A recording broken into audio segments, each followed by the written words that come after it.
আছে তারা আমরা গতকালকে বাড়িতে গিয়েছিলাম, তাদের আত্মচিৎকার আমরা শুনেছিলাম। তারা বারবার বলছে যে আমাদের বাবা নিহত হয়েছে, কিন্তু আমরা এখনো নিরাপত্তাহীনতায় আছি, কারণ খুনিরা এখনো তাদের বাড়ির আশপাশে ঘোরাফেরা করে। আমরা প্রশাসনকে বলবো, এত বড় ন্যাক্কারজনক ঘটনা, একজন মসজিদের ইমামকে ঈদের আগে পিটিয়ে হত্যা করা হলো, আপনারা এখনো কাউকে গ্রেফতার করতে পারলেন না, এর তীব্র নিন্দা প্রতিবাদ জানাচ্ছি। তাই সংগ্রামী বন্ধুগণ, আমরা লক্ষ্মীপুরের শান্তিপূর্ণ পরিবেশ চাই, কিন্তু আমাদের ধৈর্যের পরীক্ষা কর্মীকে হত্যা করে কেউ নেবেন না। একদিকে কর্মী হত্যা হবে আর আরেকদিকে ধৈর্যের উপদেশ, দুটি একসাথে চলতে পারে না। আমরা এখনো আমাদের কর্মীদেরকে বলবো, গতকালকে মামলাটি রুজু হয়েছে, আমরা মনে করি 24 ঘন্টা নয়, কয়েক ঘন্টার মধ্যেই এই সন্ত্রাসীদের গ্রেফতার করতে হবে।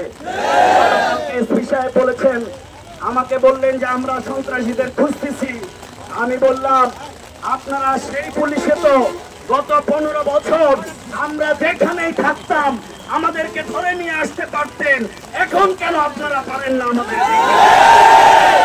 আমরা বিশ্বাস করতে চাই অন্তর্বর্তীকালীন এই নিরপেক্ষ সরকার অবিলম্বে এই খুনিদের গ্রেফতার করে দৃষ্টান্তমূলক শাস্তি দেবে, এবং লক্ষ্মীপুরে আরো বিভিন্ন জায়গায় আমাদের কর্মীদের উপরে প্রতিনিয়ত হামলা হচ্ছে।